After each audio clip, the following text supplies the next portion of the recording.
baby? Oh, yeah, we on overtime. Yeah, because you know why? We never in our life, this guy's going to break the record, Akon, because we never in our life false promised or ever said somebody coming and don't come. I ain't going to lie to you. I'm trying to stick one extra 5 minutes to see if the brother come through, because I want to talk on that Africa with him, man. But the man, he late. He late. And that's why I be like, they say, Sway and Tech, boy, originators. That's why they say, yo, Mafio, hit your guy. Akon is an hour late, bro. Here you go. Don't play with me, niggas, man. Don't play with me. Don't play with me, guys. Don't play with me. Don't play with me. Yo, bro, I've been sitting there, listen, I've been trying to get accepted for 30 minutes. Yo, Akon, all you had to go was go, yo, I'm here. But that's how, I'm telling you, that's how they got you. That's how Akon, you making Africa look fucked up. I ain't gonna lie. Yeah, Akon, yo, let me tell you something, man. I done played all type of shit. I played the Magic System. Then I played Mama Africa. Man, I was trying to hold on. I was like, damn, man. Hey, listen, I apologize. I actually was, I headed to the grocery store to go grab some groceries, and I left at 7:30, but when I came back this way, it was an accident, and it got super dark as I was coming back, so I was like, man, if I get on now, they won't see my face. So I was like, let me just try to help and get to the house. So I was calling. You killing me. I done had every guest in the world. Nobody with the no-show. They was killing me on the comments. No, I would never. He ain't coming. I would never do that to you, little big bro. I would never do that. You know that. Damn, Akon, so now we 1,000. We batting 100 because all our guests have really showed up. Right. Yo, Akon, Senegal, Africa. Where you start? Tell us the importance of Senegal in Africa. Its location. I know, but I want you to tell the people. Yeah, so for a lot of people that don't know, man, Senegal is it's the prime area location for anything from West Africa and beyond. Reason being is because it's only 6 hours from New York on a plane, same distance from New York to LA, 6 hours from Senegal to Paris, 6 hours from Paris, 6 hours from Dubai, 6 hours from Morocco, 6 hours from the UK. So it don't matter where you coming from, man. That magic number 6 will bring you straight there. One direct flight straight into Senegal. So it's the perfect destination if you want to go anywhere into Africa. You know what I'm saying? It's also the place. It's also the place that's closest to the United States. Right. So that's where slavery. That's the last stop for slavery. Can you talk about that? I went over there. That was the first. That was a stop where from that's where they gathered all the slaves, period, to figure out where they was gonna go in the world. Like all the slaves would come, all be in Senegal, and then they go through that door of no return, and they go whether they going to Europe, whether they going to the Virgin Islands, or whether they going to America. From Senegal, that's where they shipped all the slaves out. And if they was gonna be connecting, then they would connect through Ghana. Wow, man. And let me tell you, so it's such a historical place. And you said something, the door of no return. I never realized, did any African slaves ever make it back to Africa? Like when slavery was over, did any slaves ever make it back? You know, that's actually a good question, Joe. Like, honestly, I don't think any of them ever really made it back. You know, that's what African Americans, those are the slaves that never made it back. Like all of our homies in Brooklyn and LA and Chicago, those are the descendants of those slaves that never made it back. And as you know, especially when you look at things like the Willie Lynch letter as to how they programmed our brains, man, and so much fear and not being able to, develop into anything bigger than what we know ourselves to be, and that's service. So at the end of the day, when you look at where we at and how sometimes a lot of us, we kind of broke the chain because we went against all odds to make it to where we at. But the average African American, man, they kind of content with where they at. They may have a dream, but they may think the dream is too big to be achieved. So it was all of that training leaving all the way up until now, man, that route that allowed us to really not be be as, great as we should be, man, because we've been brainwashed in so many ways. You know, Akon, man, you're no different than me. You're a kid from Senegal. I'm a kid from the Bronx. And, you made it through your talents and your music, but you still find a way to do something that's bigger than that. You go back to the motherland and you put lights. Explain to us what you've been doing with the lights in Africa. All right, so it started as a philanthropic idea, something that we did for a charity to give back home. And I realized as we started to give and donate lights into Africa, man, I didn't realize how many people in Africa was without no electricity. You know what I mean? Like, it was crazy because Africa actually, we're the ones that they extract all the elements from Africa to create electricity for everywhere else in the world. You know what I mean? So I didn't really understand how we was really that definitely damn near 70%, black in the whole continent that feeds over 1 billion people. So then I started to realize how much of an impact this had to be. And it started from a charity standpoint. Then before you know it, I created it went from a non-profit to a for-profit business. Because one thing I never wanted was Africa to be the richest country in the world, but didn't have their handout. So then I started to get more educated, with electricity, understanding how it all works, the elements of it, the different types of ways to distribute energy and things of that nature. And then before you know it, I ended up creating the solar aspect because I feel like solar was the way to go in Africa because we got so much sun that we'll never run out of. Africa got everything, literally, including sun that can electrify the whole continent. So that became my concentrated way of just providing, electricity to the continent. But we started donating lights to all the villages. And then from there, we used that, utilizing that to be able to get all the local officials to get us the contracts for the cities. And now we're in 16 countries actually providing lights for everybody in Africa. Man, bro. That's crazy, Akon, because, I went on tour with you in Africa. Right. And I don't know how honest I can be on this live, but me and you was on tour, man. Right. And every country we went to, it's about 6 Lamborghinis, 6 drop-top Ferraris, and every place we come out, it's like Akon get to pick whatever car he wants. You jump in the car, and massive, beautiful women waiting for Akon all over Africa. You too, Joe. No, I'm just saying, stop. Yo, Akon, I'm sitting there and I'm like, yo, Akon, something else. I said, yo, Akon, you're really the king of Africa. Like, I watch you stand there and people trying to get at you. We performing in stadiums, and people on, just say the football things, they breaking the whole shit down. When the goal, I see something with you I ain't seen nowhere else. And the thing about Africa, what people may not know, is that there's different countries all over the continent. Right. But you're the only one guy. Besides you, what is it? Happy birthday to my brother Romelu Lukaku. Is it a soccer player? Could you reflect all of Africa? So every country we went to, they felt like it was from there. Right. Yeah, because I always looked at Africa as one big, large continent. Of course, you got East, West, North, and South Africa, but colonially, they try to make us separate each other and say, well, no, I'm from Niger Delta, or I'm from Senegal, or I'm from Cameroon, no, I'm from South Africa, I'm from Zimbabwe. But at the end of the day, man, it's hold hard. on 1 second, Akon. Tell me colonial. Let me break down colonial to the people here. What does that mean? So Africa was broken down into different colonial properties, right? You got the French that own and control parts of Africa. You got the British that own and control parts of Africa.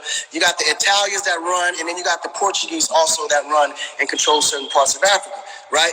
The Americans never really went into Africa like that, so they don't really have too much control into that aspect of it. But because of those colonial aspects being targeting those particular countries, they all went there for specific resources, whether it be gold, iron ore, diamonds, platinum or whatever the case they out there in there for, they all have their agendas. And what they used to do, because that area, for instance, like let's say Sierra Leone, that's fully rich of diamonds, whoever controls Sierra Leone will create wars against the other side and then go do tribal wars so they can pretty much have the control over those diamonds. So they would, you could say, provide weapons to the locals there to go off on anybody that would come into that particular territory. So it's no different from LA gangs. Like, all it takes is for somebody to get a cousin shot, then that cousin's cousin come back to retaliate for that person. And before you know it, you got two tribes going against each other. But at the end of the day, what ended up happening was because they had those controls, they know how to create conflict amongst each other to stay controlling over the minerals and all the elements that's within Africa itself. So that's what really killed us in so many ways, because we as Africans, we're allowed to get paid to protect our own minerals, but we're protecting it for them rather than for ourselves. Okay, that is beautiful, because everywhere we went in Africa, there was a different dialect. Right. So in Equatorial Guinea, all they speak is Spanish. Senegal alone got over 1,500 languages. That's just one country. That shit's crazy. Equatorial Guinea, people don't know. Right. There's a country only talks Spanish. Yeah, so in Africa. Spanish, Portuguese, and French. Yeah. And then so you go to Angola, right? Speak Portuguese. Right. So I'm going all around Africa and everybody's speaking different languages. And that's when I get to my concept. When I say, I believe we all African, even Caribbean Latinos, right? Because slavery came to Cuba, slavery came to Puerto Rico, slavery came to Santo Domingo. A lot of people don't understand, like Puerto Ricans. Let me explain why Puerto Ricans and blacks are so tight and we're so, like, it's just something about, if you notice, and I know you notice this, Joe, when you out there, like between the Puerto Ricans and Dominicans, right? There's a certain bond between black people and Puerto Ricans, right? Because we got so much in common, right? And then there's a huge bond between even Dominicans and Haitians, right? But this is the thing. People don't even realize Puerto Ricans are Portuguese. Like, they are Portuguese. Like, when you went to Angola, you felt like, get the fuck out. You can talk, you can speak your slang Puerto Rican, and they responded back to you. Like, but was that before or after I got kidnapped by Riquinho over there? Oh, Riquinho? Hey, Joe, you don't know how many people I freed from Riquinho, man. Riquinho was a monster, man. That dude, man. Riquinho is a problem, bro. And when I say that, akon, people, they take offense to it. When I say, I say Cuba at one time had 8 million people. Right. 5 million were slaves, unfortunately. 3 million were from Cuba. Right. And they all, when slavery was over, thank God, everybody integrated and had babies. Right. And this is why I tell them all the time. Some people look at me like I'm crazy when I say this shit. No, Joe, you ain't crazy at all, man. This is the reason why Cubans have such a huge African influence, because there was more Africans in Cuba than there was actually Cubans. You're 100% correct. Like, Cubans, they're considered Africans. I don't care how you see it. That's how I figure it. You know what I'm saying? So, and so when I go home, when I go to Africa, I feel like I'm home, akon. I feel like, I don't know why, I've never felt like out of pocket or scared or anything in Africa, because I feel like we home. You know what I mean? Right. And the love is crazy. So you started out akon, killed the whole game, and then you signed Lady Gaga. How did that come about? Oh, man. Well, the Lady Gaga situation, man, to this day, I always felt there was something special there. You know what I mean? She was always super creative. I mean, as quiet and shy as she was a monster when she got on that stage. I was working with Red One at the time. He was a Moroccan producer that I had just signed at that moment, and I had just closed my deal over at Interscope, and I was going through everything that they had in that building. And at the time, when I first heard Gaga with a demo, I didn't really understand. I kind of went past her because I didn't know what that was, because she was doing a lot of jazz. You know what I mean? So I got stuck working. At the time, I was writing records for the Pussycat Dolls, And I caught a writer's block, and I couldn't come up with nothing, man. I was like, yo, Red, I need somebody I can just collaborate with. I need something that's going to, trigger my, creative. He said, yo, I know this girl that's pretty dope. She's a dope songwriter. And believe me, when you see her, she going to trigger some ideas. And comes walking in Lady Gaga with these all gold leotards, right? So off top, coming in looking like she from the 80s. And just so you know, this was who she was naturally. This wasn't something that we turned her into. That was just who she was. And as we writing this record, man, at the time, I was like, damn, while she's in the booth, she's demoing the song out because I wanted her to demo it out so the girls can hear it. And I was like, damn, this chick is a star. So I was like, yo, Red, what's her situation, Red? He was like, I think she signed to Interscope. I said, nah, you sure? He said, all right, cool. So when she got out the booth, I was like, yo, so what's your situation? You know what I'm saying? I think we could do something. She said, well, I'm at Interscope and this, that, and the other. And I was like, but what's going on with your project? At the time, they kind of couldn't figure out exactly what to do because I could understand why. Because when I heard the demo, she was really doing jazz. It was like, because, she's like a classical pianist. A lot of people didn't really know that. Like, she's really musical. So I think the talent just was being referred in the wrong way, So I said, yo, let's just get this together. And then let me call Jimmy and see what's the deal. So I called Jimmy Iovine. I said, yo, Jimmy, man, I think I found the girl that, So he was like, I said, who? I said, Gaga. He said, really? I said, yeah, I think that's the one, bro. I think just give me 100% with this. Don't let nobody get in my way and just let me take this over and let me own it. And Jimmy was like, all right, man, you're going to owe me one after this. I said, no, you're going to owe me one after this. Right? So, Jimmy was always he always supported everything I ever did, man. Till this day, I always gave him the credit for what, where I'm at from an entrepreneurial standpoint and him believing in me, just understanding the artist and seeing a vision of an artist that no one really, got.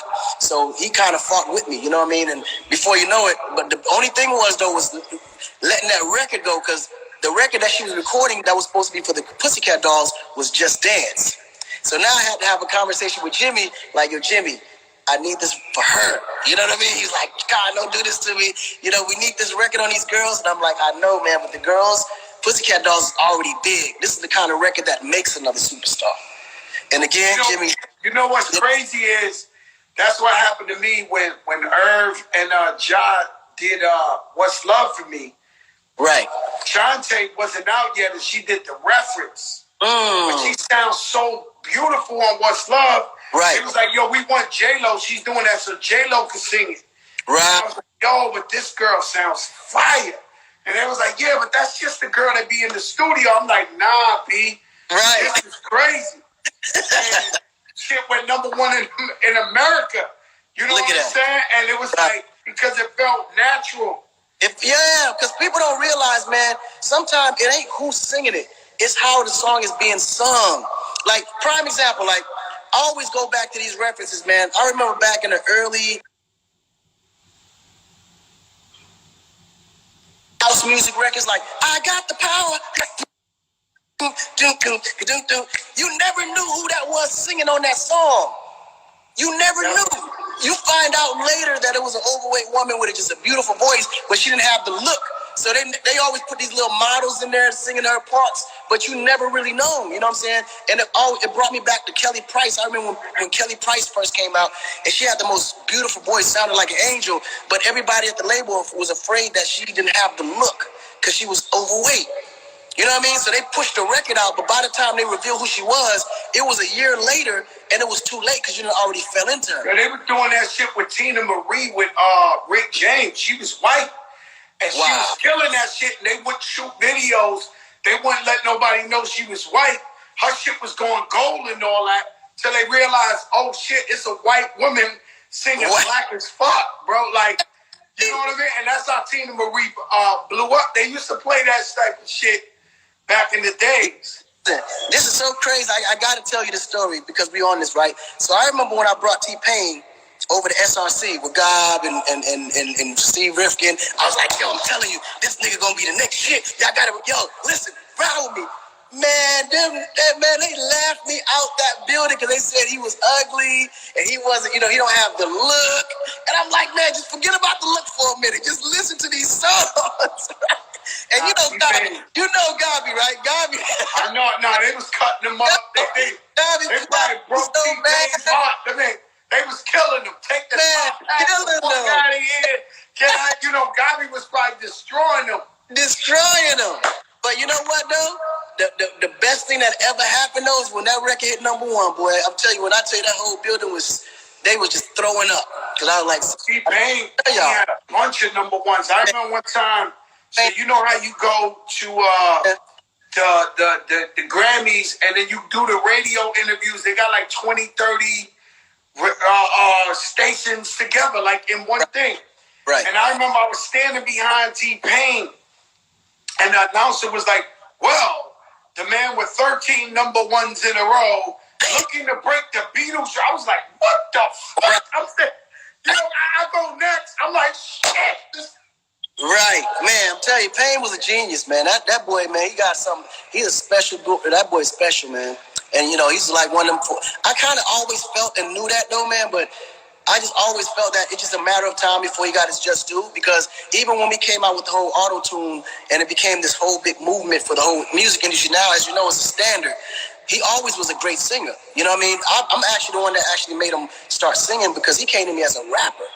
And raw, too, like a dope-ass rapper, And I was like, man, but if you want to get the world, you get the world with melody. Because if you rapping, you're going to be in certain parts of the countries that don't speak no English. They won't know what you're saying, and they're not going to be able to relate. But if you give them melody, even if they don't know what you're saying, they'll be able to feel what you're saying. And there's no way you can, no way you're going to be able to lose. Colin, you was making these smashes, though. Like, anywhere we went, it was just like, there's one thing to have the pride of Africa behind you, but there's another thing. People loving you from all over the world. I don't know how long you went on tour. Like, I was just like, yo, where's Akon now? They like, yo, he in Asia. He over here. He over there. I didn't know. Yo, you know what's crazy? Like, if you look at my albums and the release cycles, I released a record every 2 years. So I released Trouble at 2004.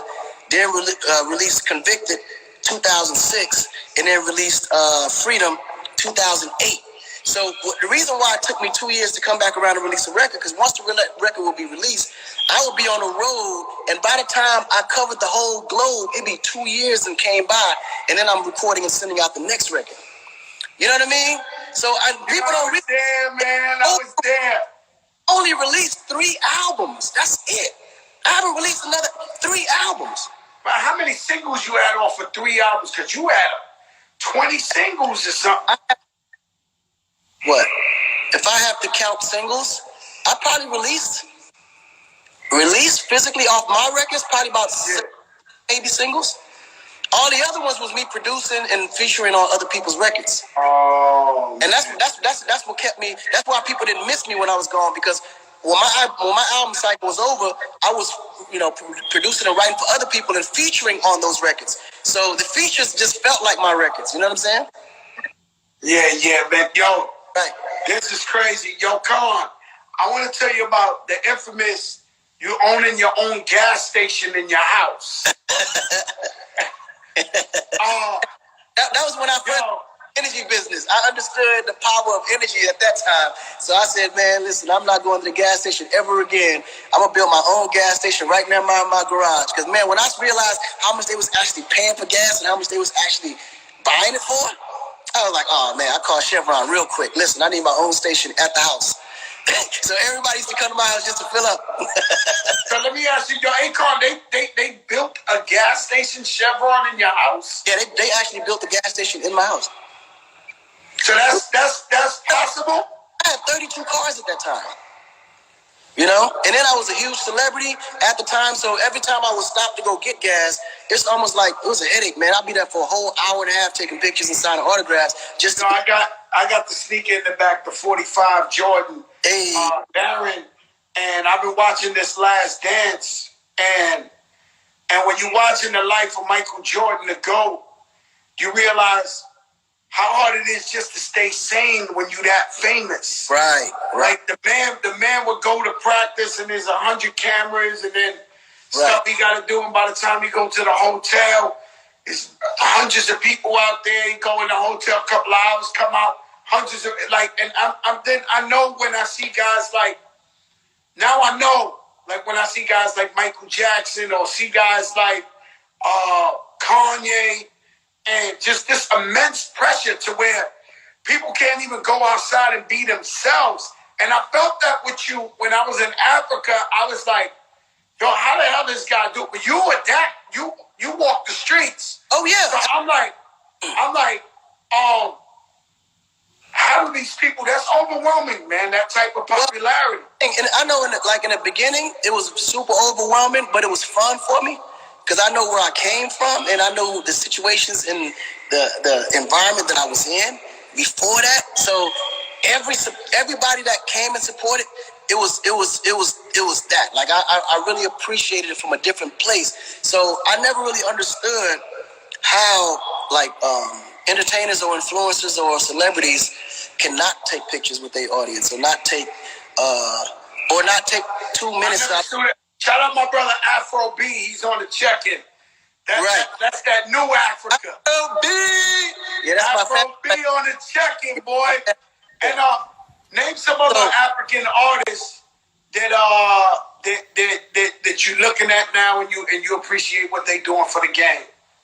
Nah, man, you gotta understand, like, a lot of people don't really know this story, but back in 2012, I think it was around 2012, I had went to Nigeria and I stayed there for a few years, right? Started in 2008 to do my research after I dropped my album, and then shortly after the World Cup in South Africa, I went from the World Cup straight to Nigeria. So I was out there for a minute, and that's where I actually signed Wizkid around that time. At that time, he was super young. He was only 15 years old, and people didn't, at the time, the whole Afro beat scene wasn't really identified. It was just a sound that was becoming something great locally.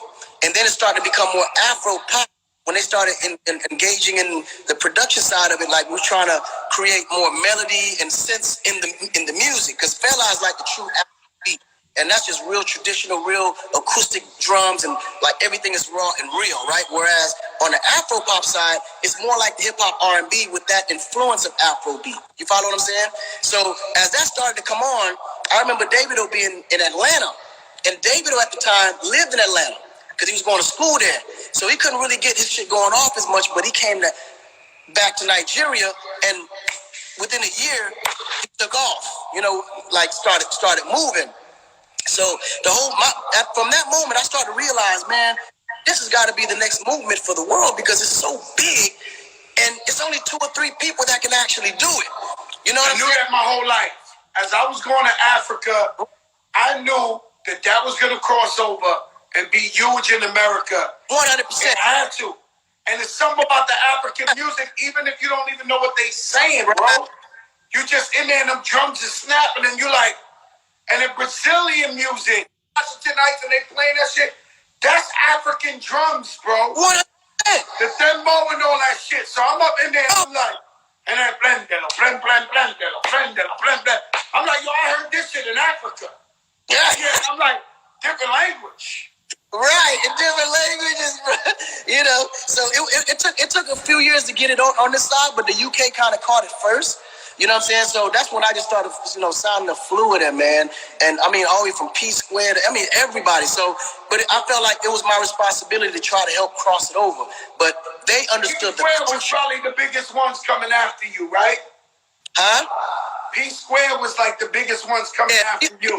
P Square, they kind of opened the door for the pop side of it. Wizkid opened the door for the Afro side of it. You know what I'm saying?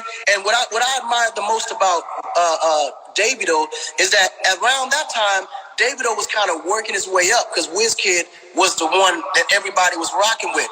But what I admired the most about Davido was the fact that he was such a hard worker. And you can't never count a hard worker out. And you can't never lose when you're a hard worker because he kept coming. And then he was hungry. So that's why now, man, when I tell you, Davido has took the game in a whole nother way to even start his own company, start rocking with younger artists and putting them on. So he's kind of representing what I always felt that the game necessarily needed for Africa. You know what I'm saying? I love Burna Boy. Oh no, So now Burna is our generation because he's a little older, so he came speaking the truth. Like Burna came bringing the older generation lyrically what we needed to hear, but then he did it with the more Fela feeling Afrobeat. So he took it, he went a little bit less synth and went more fella Afrobeat. So he brought. Let me ask you a question. Right. My favorite African song in the world, besides Mama Africa, I played it before you came, was Magic System. Oh my, that guitar? Oh, what?